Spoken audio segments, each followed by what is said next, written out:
Olá, pessoal do nono ano, né? É bom estar aqui falando um pouquinho com vocês, né? E hoje, o que eu fiz? Eu fiz uma correção do trabalho que vocês fizeram na semana passada sobre a reprodução. Na próxima quinta-feira, nós teremos uma avaliação e essa avaliação vai estar valendo 20 pontos e conteúdo, então, de reprodução, tá certo?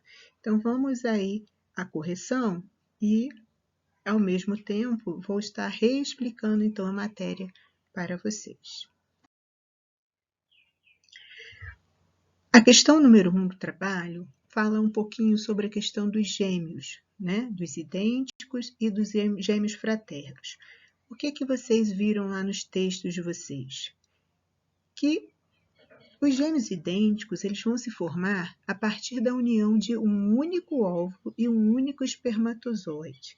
Vale lembrar que em nenhum óvulo entra dois espermatozoides. Sempre um único espermatozoide entra em cada óvulo, certo? Isso é bem importante lembrar, tá bom?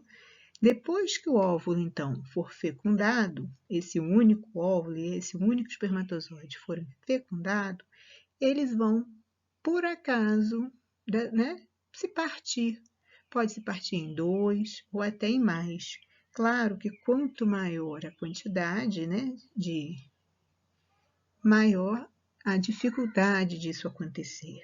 Os gêmeos, apesar de ser raro, né, ainda é menos raro, vamos dizer assim, do que os trigêmeos, os quadrigêmeos, né?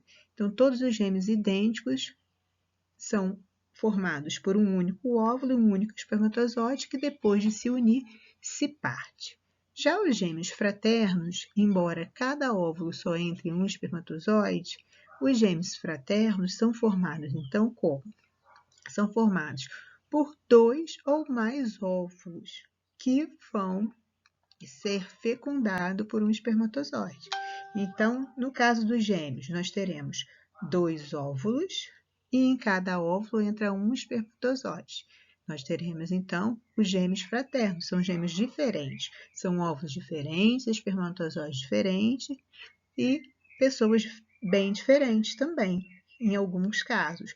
Pode nascer um louro, um moreno, uma menina, um menino. No caso dos idênticos, já não é assim, né? No caso dos idênticos, nós só temos do mesmo sexo, tá? Depois, na questão 2, fala um pouquinho sobre as células reprodutivas, certo? Ou seja, aquela célula que vai conseguir dar origem a um novo ser. E elas começam a ser produzidas a partir do momento que os hormônios sexuais entram em ação. Começa então a nossa adolescência, certo? Que nome recebe então essa célula reprodutiva feminina? É o óvulo, ok?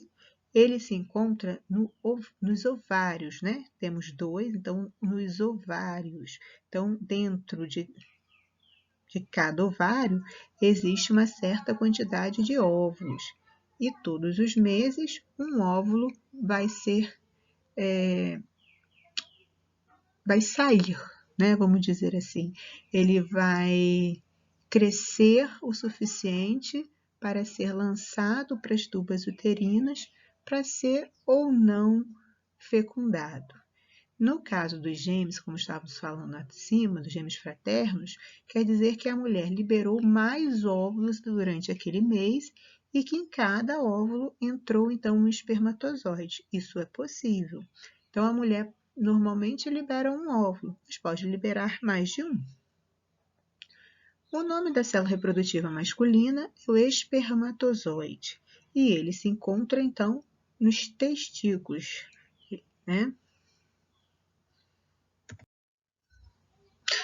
Questão 3. As grávidas devem se cuidar muito bem durante durante a gravidez, pois tudo é passado para o bebê. As estruturas que permitem essa passagem de oxigênio, não só de oxigênio, quanto do alimento, quanto a retirada das impurezas também do bebê, se chamam placenta e cordão umbilical. A placenta, ela fica na mãe, mais fixa na mãe, né? E o cordão umbilical é aquele cordão que liga realmente a mãe até o bebê. E quando o bebê nasce, esse cordão é cortado. E a partir de então, o bebê passa a respirar sozinho e se alimentar, né, pelo leite materno. Também por esse motivo que quando o bebê nasce, é preciso dar uns tapinhas, caso ele não chore, né? Por quê? Porque as vias respiratórias dele ainda está obstruída. Dentro da placenta existe um líquido amniótico. Então, a narina dele precisa ficar obstruída, ele não respira por ali, senão ele morreria, né? Então, ele respira, ele recebe o oxigênio pelo cordão umbilical. Quando o cordão umbilical é cortado, ele precisa, então, aprender a respirar pelo nariz, né? Quando ele chora, quando ele nasce, é a finalidade, claro que não só essa, né? Mas uma das coisas que ocorre é esse rompimento dessa membranazinha, né, lá no nariz, e permite que ele passe a respirar por ali. A questão 4 fala dos órgãos reprodutores masculinos e femininos. Então, nós temos aí ovário, útero, tubo uterina e endométrio, que são os femininos. Estão na primeira figura, na primeira imagem aí, né? A primeira imagem refere-se, então, ao feminino. Nas duas laterais aí, essas bolinhas maiores aí, nós temos os ovários, uma de cada lado, e dentro se encontram os óvulos. Em seguida, também dos dois lados, nós temos as tubas uterinas.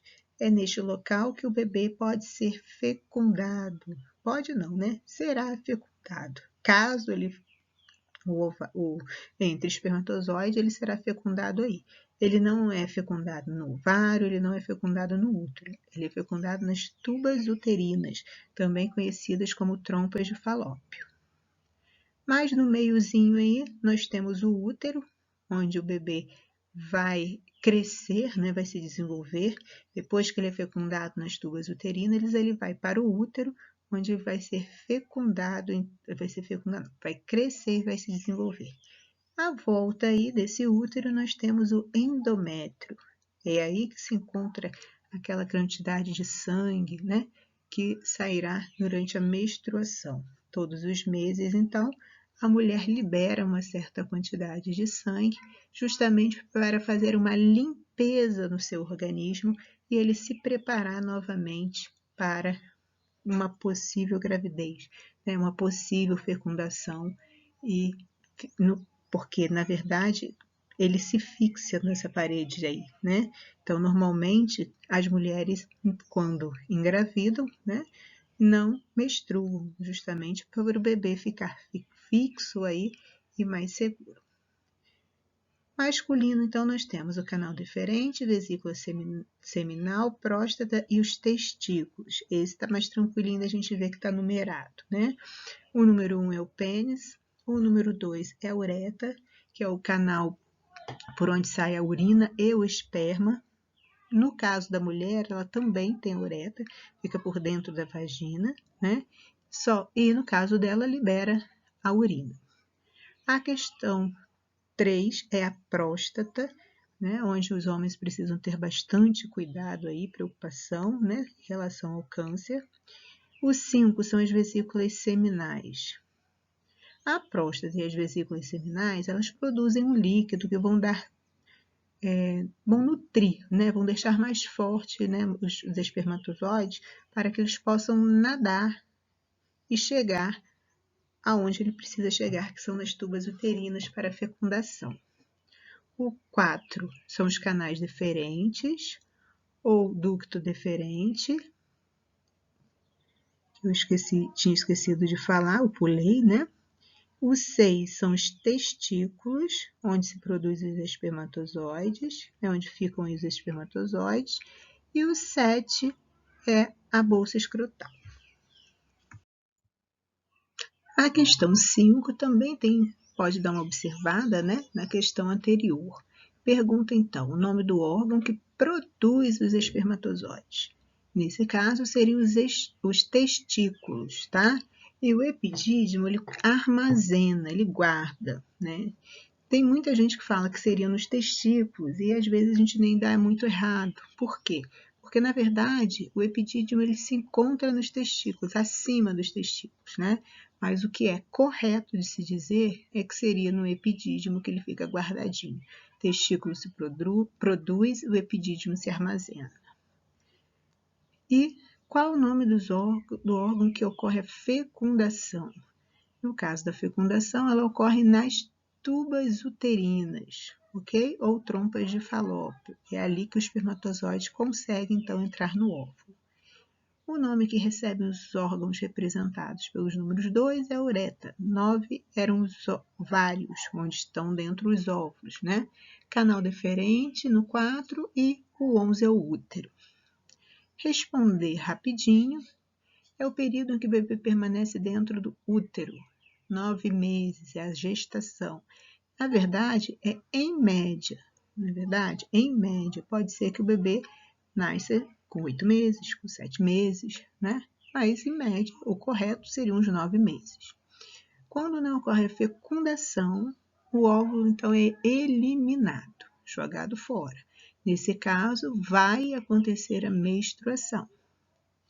Caso ele seja fecundado, a mulher vai engravidar e não ocorrerá a menstruação.